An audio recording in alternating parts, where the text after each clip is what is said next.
Boa noite, irmãos. Chegamos ao Salmo 63. Pela graça de Deus, Salmo 63 é um salmo também curto, é um salmo menor do que o da semana passada. 62 tinha 12 versículos, esse tem apenas 11, é isso? Mas é um salmo, como todos são, muito importantes. Muito bem, o título do salmo é Salmo de Davi quando estava no deserto de Judá. É um título bem sucinto, irmãos, bem conciso, né? Muito provavelmente, a gente não pode afirmar, mas muito provavelmente Davi escreve este salmo ou compõe este salmo quando ele fugia de Absalão. Por que não de Saul? Porque ele vai dizer lá no último versículo, o rei se regozijará em Deus. Então Davi já era rei. Provavelmente é quando da revolta de Absalão, ele tem que fugir, porque Absalão queria matá-lo, né, o seu filho. Então ele foge e ele vai para o deserto, e aí provavelmente ele escreve, ele compõe este salmo. Interessante que Davi está no deserto, mas o deserto não está em Davi. Isso é importante para nós. Há momentos, irmãos, em que tudo ao nosso redor é aridez, é sequidão, né, por causa de várias situações, de várias circunstâncias. Mas a gente não pode deixar que isso entre no nosso coração. Nós podemos estar num deserto, mas o deserto não pode estar em nós. E mesmo no deserto, Davi vai louvar ao Senhor. É isso? A palavra de Deus diz assim: ó Deus, Tu és o meu Deus, de madrugada te buscarei, a minha alma tem sede de Ti, a minha carne te deseja muito em uma terra seca e cansada, onde não há água, para ver a Tua força e a Tua glória, como te vi no santuário. Porque a Tua benignidade é melhor do que a vida, os meus lábios te louvarão. Assim eu te bendirei enquanto viver, em Teu nome levantarei as minhas mãos. A minha alma se fartará como de tutano e de gordura, e a minha boca te louvará com alegres lábios, quando me lembrar de Ti na minha cama, e meditar em Ti nas vigílias da noite. Porque Tu tens sido meu auxílio. Então, à sombra das Tuas asas me regozijarei. A minha alma te segue de perto, a Tua destra me sustenta. Mas aqueles que procuram a minha alma para destruir, irão para as profundezas da terra. Cairão a espada, serão uma ração para as raposas. Mas o rei se regozijará em Deus. Qualquer que por ele jurar se gloriará, porque se taparão as bocas dos que falam a mentira. Até aqui, irmãos, a palavra de Deus. Bom, então é um salmo que Davi escreve quando está no deserto de Judá, ou da Judéia, né? Depende da tradução aí. Enfim, como a gente já falou, não há uma indicação precisa da ocasião, mas o mais provável seria isso. Ele fala que está numa terra seca, onde não há água, é isso? Então provavelmente ele está fugindo de Absalão, é um momento de tristeza. Você imagina o seu próprio filho querer não apenas tomar a sua coroa, mas querer matar você. É isso que estava acontecendo com Davi, né? E Davi então tem que fugir, mas ainda assim, mesmo neste momento de aflição extrema, ele não deixa que o deserto entre no seu coração, ele não deixa que a sua alma fique ressecada, que a sua alma fique amargurada, é isso? Muito bem, a divisão aqui é muito simples, nos versículos, são 11 versículos, versículos de 1 a 8, ele expressa os seus anseios por Deus e a sua confiança nele. Ó Deus, Tu és o meu Deus, para ver a Tua força e a Tua glória, a Tua benignidade é melhor que a vida, assim eu te bendirei enquanto viver, minha alma se fartará, quando me lembrar de Ti na minha cama, Tu tens sido meu auxílio, minha alma te segue de perto. Depois dos versículos de 9 a 11, ele vai profetizar a derrota dos seus inimigos. Aqueles que procuram minha alma para destruir, irão para as profundezas, cairão a espada, o rei se regozijará em Deus. Então veja, Davi, como ele faz repetidas vezes, e a gente sempre lembra aqui que a vida de Davi foi tudo menos monótona, né? A vida dele foi uma vida extremamente agitada, uma vida cheia de aventuras, a gente pode pensar assim, né? Momentos de altos e baixos muito grandes, ele teve momentos de muita alegria, momentos de tristeza profunda, ele conquistou grandes vitórias na sua vida, algumas derrotas amargas também, ele cometeu muitos acertos ao passo de ser chamado pelo próprio Deus um homem segundo o coração de Deus, e eu sempre friso isso. Uma coisa é se eu olho para alguém e digo, poxa, Gustavo, eu vejo que você é um homem segundo o coração de Deus. Ok, é bom ouvir isso, né? Roberto, eu percebo que você é um homem segundo o coração de Deus. Muito bem. Outra coisa é Deus dizer, Roberto, você é um homem segundo o meu coração. Tem muito mais peso, né? Foi o próprio Deus quem disse, achei Davi, homem segundo o meu coração, que fará segundo toda a minha vontade. Então veja, Davi ele é um homem segundo o coração de Deus, o que não significa que ele seja infalível, que ele não peque. Ele comete alguns erros graves, o mais famoso deles é o erro dele com Batseba, né? E faz parte daquilo que eu chamo de as 4 histórias mais sórdidas da Bíblia, porque a Bíblia ela não esconde, o fantástico da Bíblia é isso, ela não esconde os erros dos seus grandes heróis. Primeiro, para que a gente perceba que o melhor dos homens, como dizia Spurgeon, é apenas um homem no seu melhor. Pode ser um homem extraordinário, um homem que a gente admire, um homem que a gente queira imitar, mas é apenas um homem. E mais aqui, mais ali, ele vai falhar. Para que a gente não ponha a nossa confiança e esperança nos homens, mas em Deus. Em segundo lugar, para que a gente perceba, porque aprender com o erro dos outros dói menos. É isso? Se eu vejo que alguém foi por ali e caiu no buraco, então é melhor que eu vá por aqui, para que eu não caia no mesmo buraco. Então a Bíblia relata estas coisas, ela mostra, ela retrata os seus heróis com rugas e verrugas, né, com todos os seus defeitos. E existem 4 histórias na Bíblia que, para mim, existem muitas histórias ruins na Bíblia, ruins porque os homens são ruins, não que Deus o seja. Por exemplo, quando Abraão, o pai da fé, né, ele nega que Sara seja sua esposa e deixa ela lá numa situação dificílima. Poxa, o pai da fé, e deixou Sara na pior. Foi um erro terrível. É isso, a gente tem muitas histórias estranhas. Quando Arão, né, o sumo sacerdote, aquele colocado ali por Deus, ele se deixa levar pelo povo e faz um bezerro de ouro e diz, aqui estão, ó Israel, os teus deuses que te tiraram do Egito. E eu já disse para os irmãos que quando Moisés desce e vê aquela bagunça, a Bíblia diz que o povo estava despido para a sua vergonha. O culto ao bezerro era um dos cultos mais licenciosos que existiam no Egito.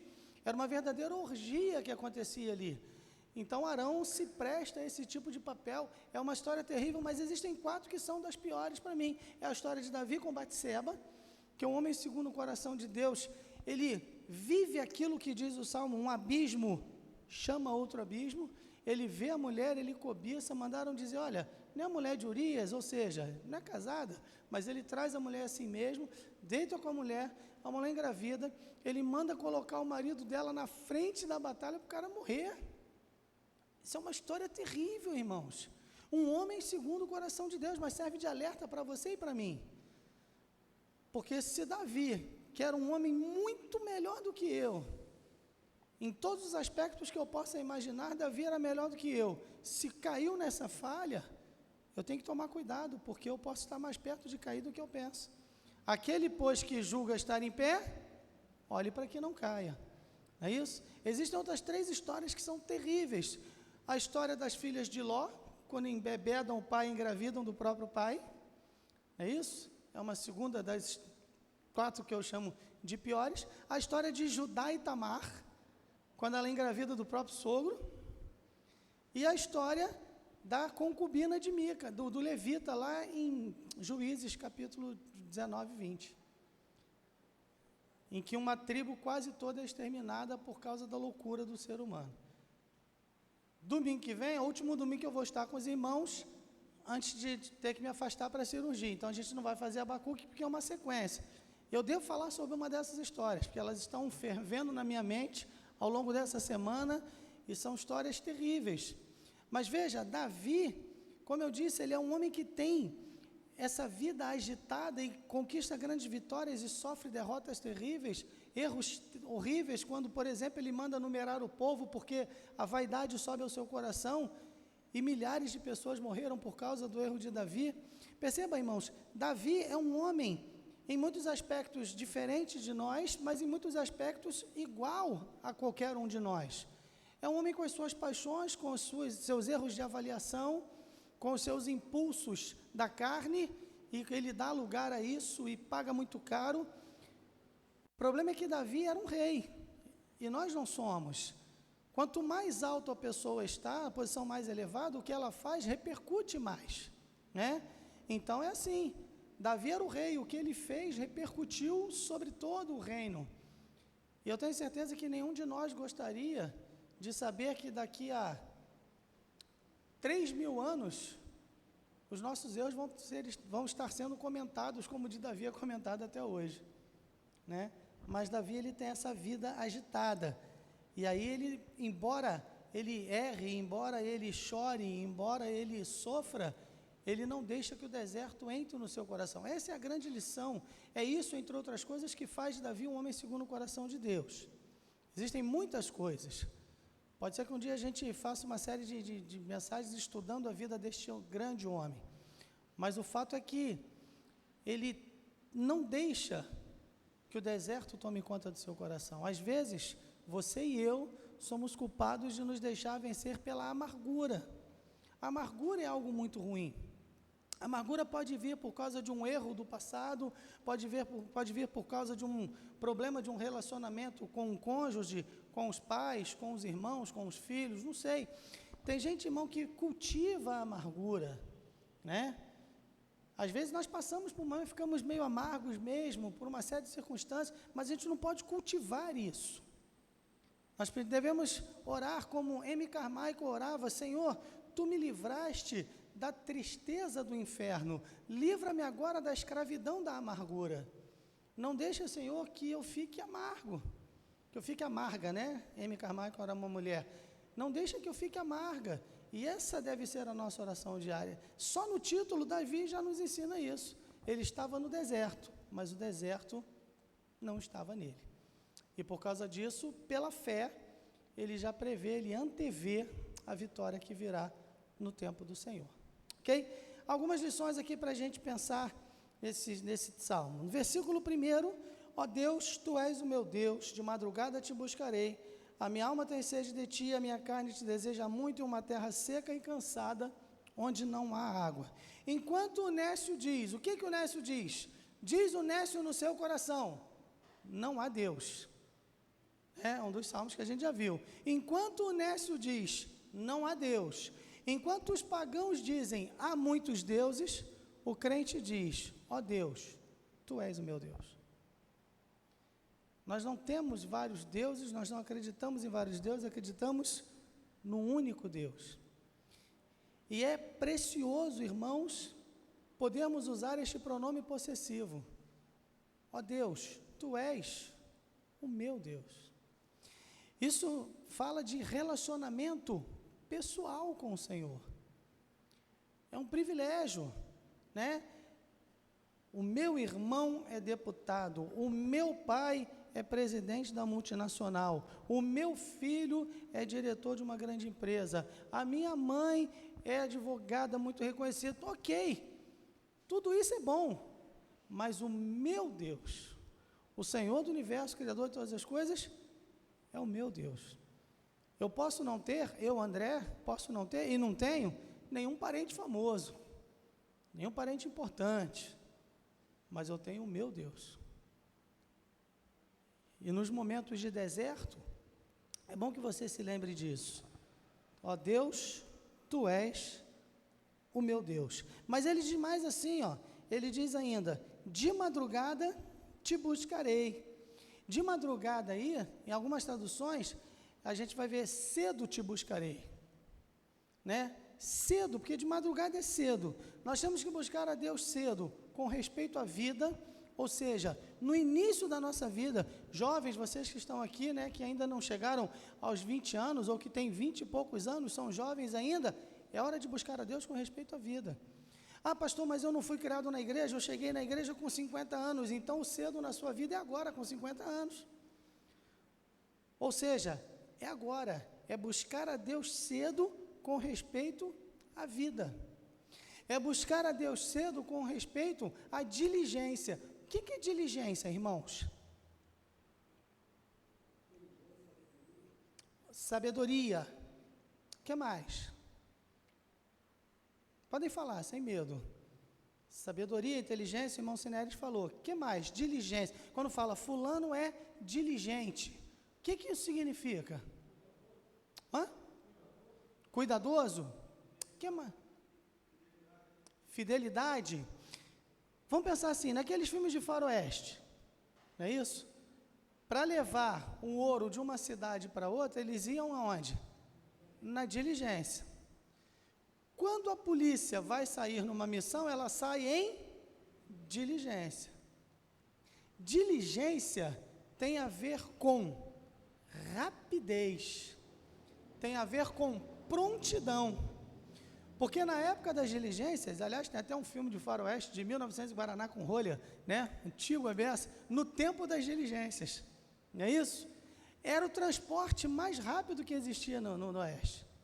Então, diligência é prontidão, diligência é rapidez, diligência é serviço. A polícia sai em diligência, ela está pronta. O lema dos fuzileiros navais é o quê? Ad sumos, aqui estamos. Na verdade, literalmente, é para isso estamos. Ou seja, somos diligentes. Então, tem a ver com sabedoria, tem a ver com fidelidade, tem a ver com dedicação, mas tem a ver com prontidão para o serviço. Devemos buscar a Deus cedo com relação à diligência. Senhor, aqui estou eu. Um exemplo de uma resposta diligente no Velho Testamento é Isaías. Ele vê os serafins e tal, aí Deus pergunta, quem enviarei, quem há de ir por nós? O que Isaías responde? Eis-me aqui, envia-me a mim. Diligência. Estou pronto. Ok? Devemos buscar a Deus cedo com relação ao fervor. Outra coisa, o que significa fervor? Você bota água no fogo, ela vai ferver. Fervor tem a ver com fervura. É fazer a obra de Deus com animação. Né? Alegrei-me quando me disseram, vamos à casa do Senhor. Cadê o fervor? Cadê a alegria? Né? Aí, às vezes, a gente vem para a igreja arrastando corrente, né? Igual uma penada, aquele negócio. Não, é fervor. É entusiasmo, é buscar a Deus. Senhor, de madrugada te buscarei com relação ao fervor. Não estou dizendo que você tem que acordar 3 horas da manhã para orar. Não é isso. Você pode fazer. Se você tem oportunidade de fazer, tem condições de fazer, faça. Até o pessoal diz que orar de madrugada é bom, porque de madrugada a filha é menor, né? Tem muita gente orando, mas eu acho que não, eu acho que é pior. Porque é de manhã aqui, é de noite, é noite aqui, é de manhã na China. Na China tem muito mais gente para orar. Então, acho que a fila fica maior. É isso? Então, não tem isso, irmãos. O bom de orar de madrugada é quando você tem aquele momento que você, se você está acordado, você está a sós com Deus. Mas isso pode ser meio-dia, pode ser 4 da tarde, pode ser 7 da noite, não importa. Quando ele diz de madrugada, é cedo te buscarei, ou seja, Senhor, Tu és a minha prioridade. Eu vou te buscar em primeiro lugar. Tu és o mais importante na minha vida. Né? Versículos 1 e 2, a gente lê, ó Deus, Tu és o meu Deus, de madrugada te buscarei, minha alma tem sede de Ti, minha carne te deseja muito uma terra seca e cansada, onde não há água, para ver a Tua força e a Tua glória, como Te vi no santuário. Aqui há, em primeiro lugar, uma resolução, te buscarei. Nós temos que decidir, irmãos, eu vou buscar ao Senhor. É uma decisão de cada um.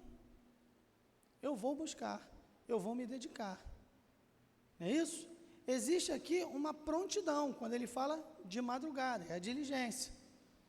Eu vou buscar o Senhor, mas amanhã, a partir de segunda-feira, depois do último capítulo da série da Netflix, depois do jogo, né? Mais tarde, depois do almoço, enfim, não, eu vou buscar ao Senhor cedo, de madrugada, é agora. Se eu decidir buscar ao Senhor hoje, então eu tenho que buscar agora. Este é o momento. Ah, vai chegar o meu momento. O seu momento é hoje, agora, neste exato momento. É isso? Então há uma resolução, há uma prontidão, há um anseio, porque ele diz, Senhor, a minha carne te deseja muito, a minha alma tem sede de ti. A gente sabe que sede é uma das sensações mais intoleráveis para o organismo, né? Sede é um negócio horrível. Fome a gente até ainda consegue, de repente, enganar, mas a sede é terrível. As pessoas fazem aí, fazer greve de fome. Eu não vejo ninguém fazer greve de sede. Porque você pode ficar aí um tempão sem comer, mas não pode ficar sem beber água. A sede, ela é intolerável, vai dando agonia, vai dando angústia. E é isso que o salmista diz. A minha alma tem sede, então é um anseio. Eu só vou buscar a Deus quando eu tenho esta sede, esse anseio. Existe um objetivo espiritual aqui, ver a tua força e a tua glória. Veja, eu não vou te buscar, Senhor, pelas bênçãos que tu vais me dar. Eu não vou te buscar porque o Senhor vai me abençoar, vai resolver meu problema na justiça, vai abrir uma porta de emprego. Sim, Deus faz quando Ele quer fazer porque Ele é misericordioso, mas não é esse o meu objetivo principal. Eu não posso buscar a Deus como uma barganha. Claro, nós estamos aqui, hoje é culto de oração, a gente vai orar daqui a pouco e a gente vai pedir por problemas na justiça, por problemas de saúde, por problemas de relacionamento, por problemas de desemprego, uma série de problemas. E é isso que a gente tem que fazer, sim. Ele é o nosso Deus. Ó Deus, Tu és o meu Deus. Ele é o nosso Pai. Mas isso não pode ser o principal. Tem várias músicas que, até mais recentes, que falam disso. Se Deus fizer, Ele é Deus. Se não fizer, Ele é Deus. Não é isso? Eu não te busco por aquilo que Tu pode me dar. É isso? Não importa quando, como, nem se acontecerá. Para sempre te louvarei. Então, o meu objetivo principal em buscar a Deus, ao buscar Deus, tem que ser o quê? Ver a Tua força e a Tua glória. Porque no final de tudo, quando a vida chegar ao fim, quando partirmos deste mundo para a eternidade, não vai fazer diferença o que alcançamos ou não alcançamos neste mundo. As coisas que tivemos ou não, vai fazer diferença se nós vamos contemplar a face do Senhor ou não vamos. Isso é o mais importante. Então ele fala que há um objetivo espiritual. Porque Deus pode me dar. Ele é o dono do ouro e da prata. Se Deus quiser que eu vá dormir pobre hoje, acorde milionário amanhã, vai acontecer. Não por mérito meu, nem por nada que eu tenha feito, mas porque Ele o quis. De repente eu descubro aí que eu tenho uma tia bisavó que eu nunca ouvi falar, que vai deixar 300 milhões para mim, ok. Mas e se Ele não der? Não faz diferença. Eu tenho que continuar buscando ao Senhor. Porque o objetivo principal é este. Claro, há coisas das quais eu preciso, as coisas as quais eu uso nesta vida, e Jesus falou que o vosso Pai Celestial bem sabe que necessitais de todas elas. A gente precisa comer, a gente precisa vestir, a gente precisa pagar as contas. Claro. Mas o objetivo principal tem que ser sempre espiritual. E aqui existe uma firmeza de fé, mesmo quando ele está longe. Quando ele fala aqui, para ver a tua força e a tua glória, no versículo 2, como te vi no santuário. Onde ficava o santuário na época de Davi? Jerusalém. Onde ele está agora? No deserto. Davi mantém a sua firmeza mesmo quando ele está longe. O crente não pode tirar férias de Deus.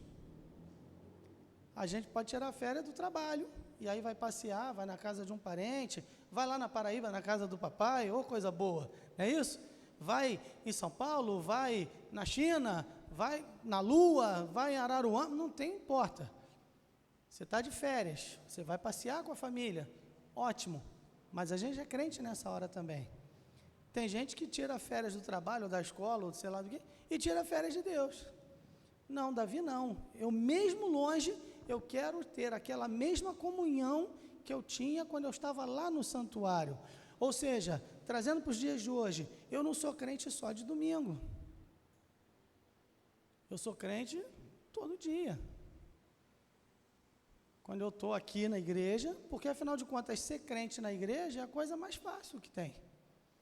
Ninguém espera que eu seja diferente de um crente aqui dentro, né? Todo mundo espera que eu cante, que eu ore, que eu fale de Deus.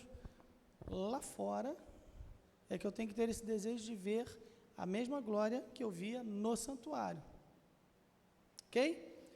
Muito bem, versículos 3 e 4, eles dizem assim: porque a tua benignidade é melhor do que a vida, os meus lábios te louvarão. Assim eu te bendirei enquanto viver, e em teu nome levantarei as minhas mãos. Tinha um corinho antigo, quando eu era criança, que a gente cantava: a tua graça é melhor que a vida, né?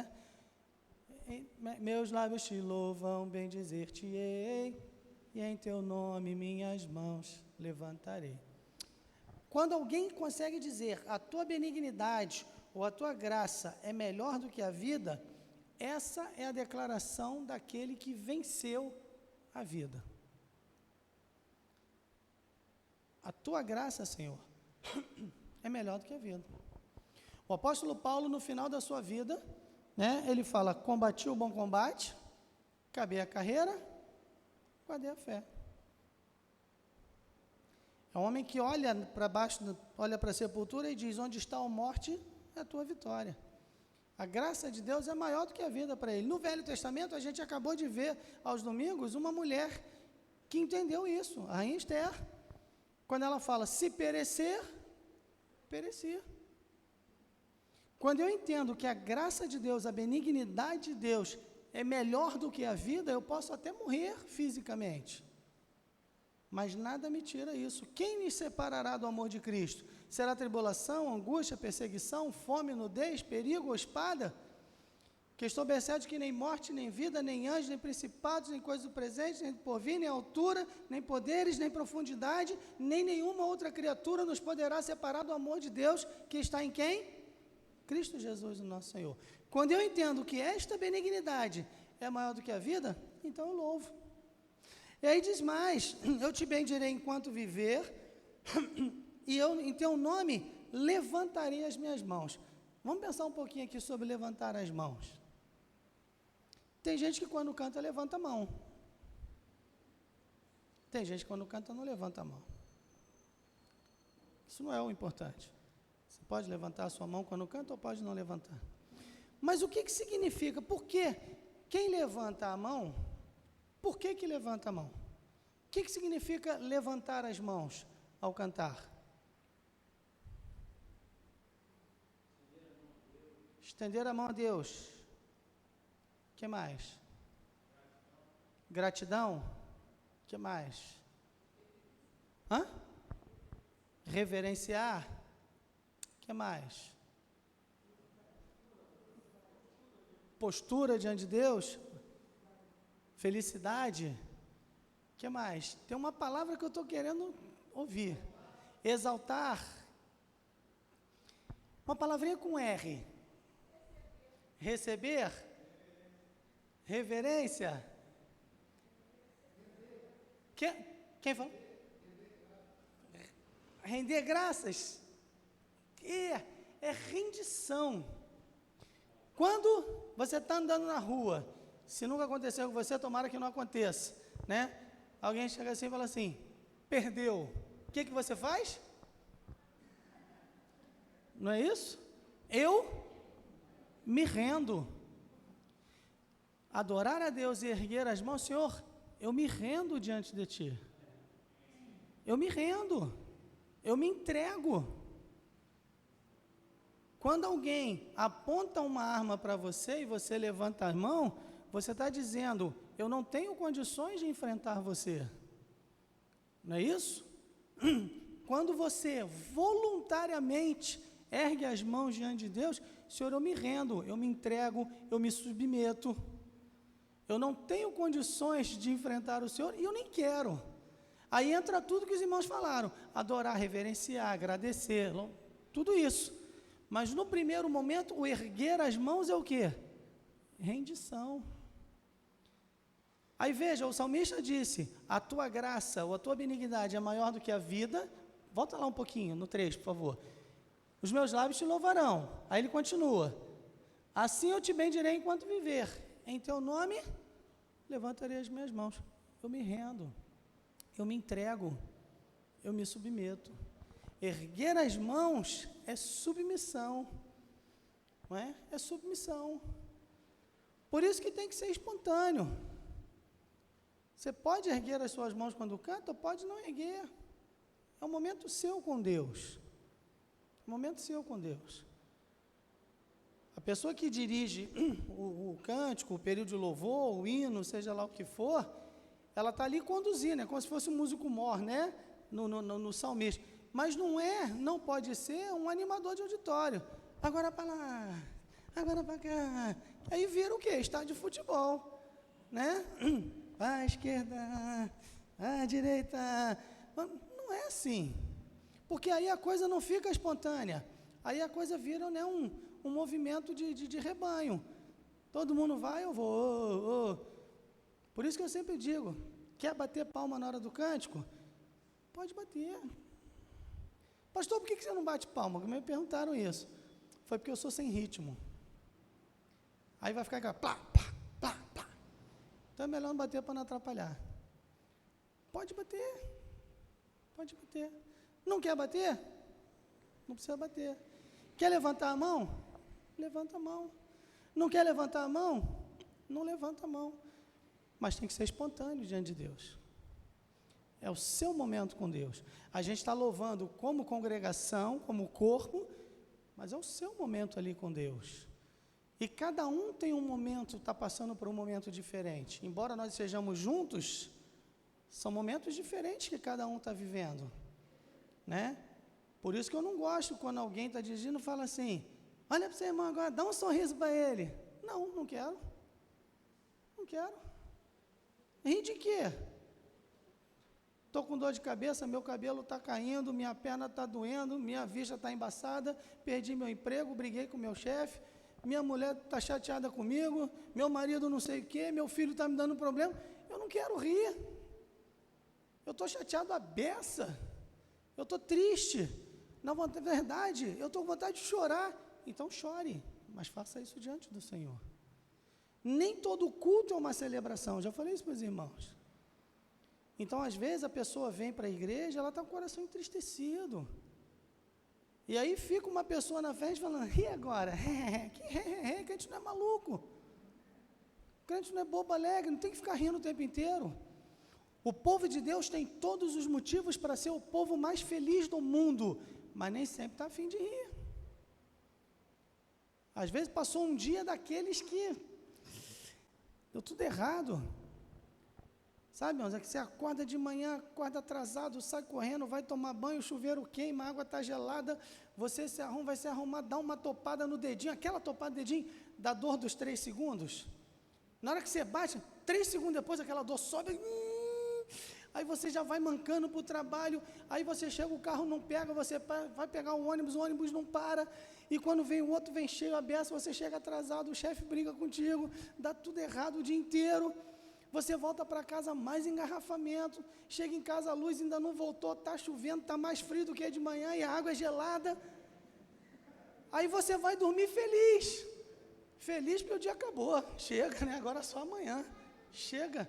Mas sabe, irmãos, às vezes as coisas dão errado, nem sempre dá tudo certo. Tem dias que eu falo, meu Deus, por quê? Mas veja, a gente pode estar no deserto, mas o deserto não pode estar em nós. Por isso Davi fala, a tua benignidade é melhor do que a vida. Deu tudo errado, mas o Senhor continua sendo Deus. O Senhor continua sendo o meu Deus. Por isso eu levanto as minhas mãos, eu me rendo e falo, Senhor, Tu sabes. Tu sabes. Eu não entendo, eu não gosto, não estou me sentindo feliz, mas Tu sabes. É isso? Depois dos versículos, aí aqui rapidinho ele fala, né, a decisão, existe a decisão do amor, meus lábios te louvarão, a motivação do amor, por causa da benignidade, não é isso? A perseverança do amor, enquanto eu viver, e a rendição do amor, eu levantarei as mãos. Versículos 5 e 6, a minha alma se fartará como de tutano e de gordura, e a minha boca te louvará com alegres lábios, quando me lembrar de ti na minha cama e meditar em ti nas vigílias da noite. A importância da meditação no silêncio. Aquele momento de estar a sós com Deus, é o selar. E aí, repito, a Bíblia não diz que tem que ser tal hora, tal. É o seu horário.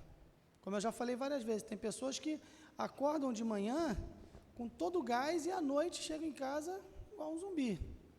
Tem gente que é o contrário, acorda de manhã, né? Mal consegue abrir os olhos, não consegue nem articular a palavra. Você fala com a pessoa, ela grune. É o quê? Né? Aí vai esquentando. Ó, rio é porque assim, né? Quem riu se entrega.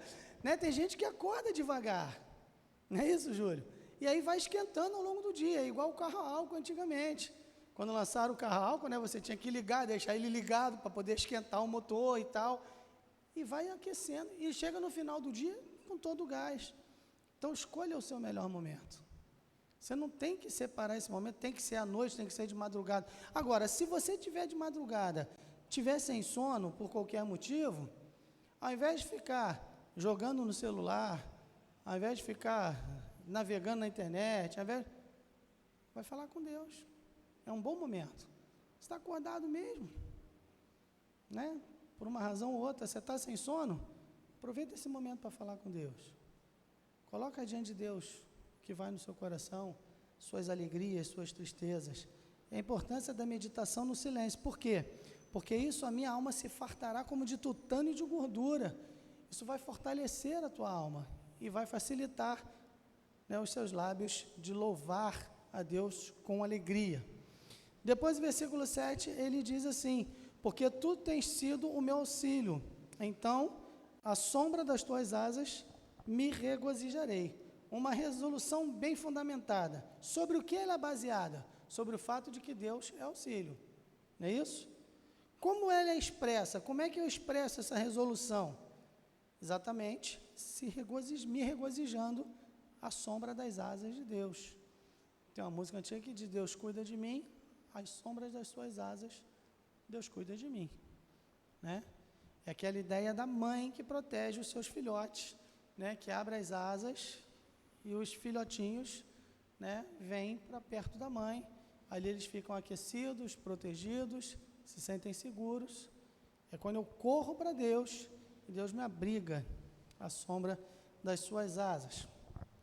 O versículo 8, ele diz assim: a minha alma te segue de perto, a tua destra me sustenta. Por que a tua destra? A destra sempre foi, até hoje é, considerada a posição de honra, né? Quando alguém importante quer honrar outro alguém, coloque esse alguém à sua direita. Tá bom? Sentar-se à direita do rei. Inclusive, Estevão, no capítulo 7 do livro de Atos, quando ele está sendo apedrejado, ele olha para o céu e ele vê o quê? Jesus à destra do Pai. É isso? No lugar de honra. Então, quando fala que Deus move a sua destra, é a sua mão de honra, é a sua mão de poder. Então veja, a destra de Deus sustenta seu povo de 3 formas. Em primeiro lugar, ela nos sustenta quanto ao pecado, para evitar que morramos por ele. Nós somos pecadores, mas o pecado não é mais causa da nossa condenação. Porque o sangue de Jesus, seu Filho, nos purifica de todo o pecado. Então, a destra de Deus protege o seu povo quanto ao pecado, para evitar que morram por ele. A destra de Deus protege o seu povo quanto ao sofrimento, para evitar que eles afundem debaixo do peso do sofrimento. Deus sempre dá um alívio, sempre dá um refrigério, sempre tem o bálsamo. Por piores que as coisas sejam, a gente fala com Deus, a gente coloca diante de Deus, não significa que as coisas se resolvem ali naquele momento, às vezes sim, às vezes não, mas Deus traz um acalento para o coração, não traz? Então a destra do Senhor nos protege para evitar que sejamos soterrados pelo sofrimento. E nos protege quanto ao dever, para que não recuemos diante do dever. Porque a obra de Deus, irmãos, às vezes é assustadora. Porque se nós pensarmos o que é a obra de Deus, ela é grande demais para qualquer um de nós. Senhor, isso é mais do que eu posso fazer, é mais do que eu sou capaz, é mais do que eu tenho condições. Mas a destra de Deus me sustenta para que eu não recue diante das minhas responsabilidades. Davi é um homem que ele é comissionado por Deus para vencer muitas batalhas. E ele enfrentou inimigos poderosos, mais numerosos, mais bem treinados, mais bem aparelhados. Se a gente for ler, a gente vai lendo ali os relatos das batalhas de Davi, a gente tem aqueles heróis, né, aqueles 31, aqueles valentes de Davi. Um camarada sozinho lutou contra 800, o outro desceu na caverna no tempo da neve, matou o gigante, o outro encarou 2 leões. A tarefa é grande demais. O que a gente percebe é que Israel era sempre minoria. Coisa interessante isso. Né? Desde lá de Moisés. No capítulo 17, lá em Refidim, quando Deus manda o povo pelejar contra os amalequitas, Josué vai para o campo de batalha, Moisés sobe, Arão e Hur ficam lá segurando as mãos dele. E aí, quando Moisés estendia suas mãos, se rendia diante de Deus, Israel prevalecia. Quando as suas mãos ficavam cansadas e abaixavam, os amalequitas prevaleciam. E aí veja, é o momento em que Josué, lá ele fala assim, sol, detente, lua, para. Não é isso? Por quê? Porque Deus lutou por Israel. O povo era minoria. Então a mão de Deus nos protege, né, a destra do Senhor, para que, quanto ao serviço, para evitar que nós recuemos diante dele. E versículos 9 e 10, estamos acabando, dizem assim, mas aqueles que procuram minha alma para destruir, irão para as profundezas da terra, cairão a espada, serão uma ração para as raposas. Inimigos do crente, espíritos maus, homens maus e hábitos maus. Então nós temos inimigos espirituais. Paulo fala que nossa luta não é contra carne e sangue, mas contra principados e potestades. Demônios existem. Contra homens maus, ímpios, não crentes, zombadores, perseguidores, escarnecedores e hábitos maus. Muitas vezes os grandes inimigos dos crentes são eles mesmos. Nossos próprios hábitos que nos afastam de Deus.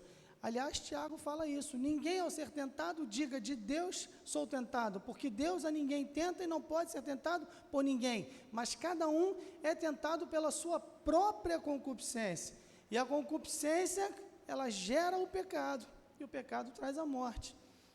Então, às vezes, irmãos, não precisa nem o diabo nos tentar, nem os inimigos nos chamarem, nós pecamos por conta própria.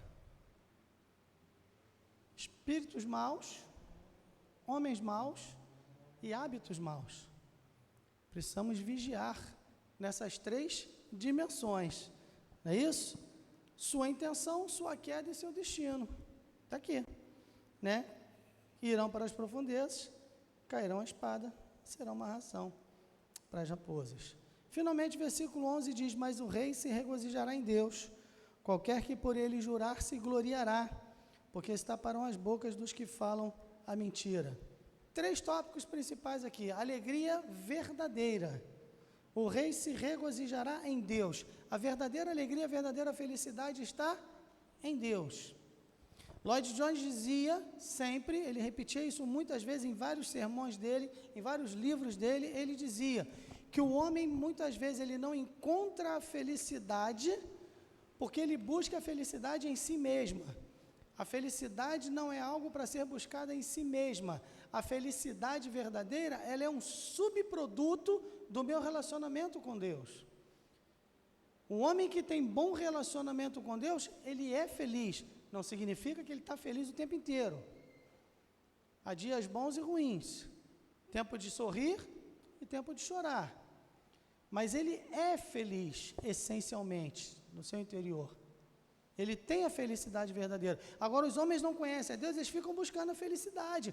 A indústria do entretenimento é uma das indústrias mais ricas do mundo. Bilhões e bilhões são investidos em parques temáticos, em parques aquáticos, né, em festas, em boates, em casas de show, porque as pessoas elas querem buscar a felicidade. Mas enquanto não tiverem esse relacionamento com Deus, eles não vão ter a felicidade verdadeira. Felicidade, alegria real, verdadeira. Segundo tópico, juramento que glorifica. Qualquer que por ele jurar se gloriará. O que é isso? Aquele que anda segundo a palavra de Deus tem motivo para se gloriar. Diz o profeta, Deus fala através do profeta, não se glorie o rico na sua riqueza, nem o sábio na sua sabedoria, mas aquele que se gloriar, glorie-se nisto, em me conhecer e saber que eu sou Deus. Então, aquele que jura, né, pelo Senhor, aquele que tem aquela palavra do crente, qual é a palavra do crente? Sim, sim, não, não. Esse tem motivo de se gloriar. Por quê? Se gloriar não é se achar melhor, é se alegrar, né? Se gloriar é se sentir glorioso realmente, uma glória que não é nossa por natureza, mas nos é concedida pelo fato de conhecermos ao Senhor. E bocas malignas que se fecham, para que toda boca se cale diante do Senhor. Quando Jesus voltar, não haverão argumentos. Não haverão argumentos. Não haverá mais o que... Mas nunca vos conheci, não é isso? Mas, Senhor, em teu nome, apartai-vos de mim. Não tem argumento. Bocas que se fecham diante do Senhor, se taparão as bocas dos que falam a mentira. Davi está no deserto, provavelmente, como eu disse, a gente não pode afirmar, mas provavelmente ele está fugindo de Absalão, seu próprio filho, que o queria matar, mas ele não deixa a amargura tomar conta do seu coração. Às vezes, irmãos, eu vejo, tem gente que é tão amarga, mas tão amarga, que se eu acreditasse em reencarnação, eu ia achar que na vida passada a pessoa foi um pé de boldo, porque é muita amargura, Repito, irmãos, há situações, às vezes, que trazem amargura à nossa vida. A vida não é doce o tempo inteiro. Não, só alegria, mentira. A experiência de qualquer um de nós desmente esse argumento. Há dias ruins, há períodos ruins, há fases, às vezes pode durar um dia, uma semana, meses, às vezes até anos. Ninguém está negando isso. Mas o que Davi nos ensina aqui, particularmente neste salmo, é isso. Ele está no deserto, mas veja quanto louvor a Deus, quanta confiança em Deus ele demonstra, né? Quanta dependência de Deus. A tua graça é melhor do que a vida. Eu estou no deserto, mas o deserto não está em mim. Viajantes no deserto, eles enfrentam um fenômeno da natureza chamado tempestade de areia. E no deserto da Nigéria, aula de deserto, existe um vento chamado siroco. Já ouviu falar no siroco? Siroco é um vento quente do deserto, que ele vem atravessando, ele vem da Argélia, vem atravessando o deserto do Saara, e quando sopra o siroco, é parecido com o minuano no Rio Grande do Sul. Você escuta de longe. O minuano lá nos Pampas Gaúchos, só que é um vento frio, né? Você começa a ouvir aquilo. Está chegando o minuano, é um vento gelado. O siroco, né? A quilômetros de distância você começa a ouvir aquilo. E é um vento quente, que ele queima a pele da pessoa e ele traz aqueles grãos minúsculos de areia do deserto. E a primeira coisa que você tem que fazer é tampar bem o seu nariz, a sua boca e os seus olhos. E ficar parado. Procure um abrigo e fique parado, porque senão você se perde o senso de direção, você não sabe mais para onde está indo. E muitos se perdem, depois estão no meio do deserto, no meio do nada, quando passa a tempestade, não conseguem voltar. O siroco, ele vem e traz a areia para entrar no organismo. E aí a gente tem que se proteger. Assim é com a amargura. O deserto está em volta, mas a gente não pode deixar o deserto entrar em nós. A areia não pode entrar pela boca, porque senão ela resseca tudo e pode levar até a morte. Essa é a lição principal deste salmo. Ele está no deserto, mas o deserto não está nele. Em qualquer circunstância, confie no Senhor, louve ao Senhor, entenda que a benignidade do Senhor é melhor do que a vida, é maior do que a vida.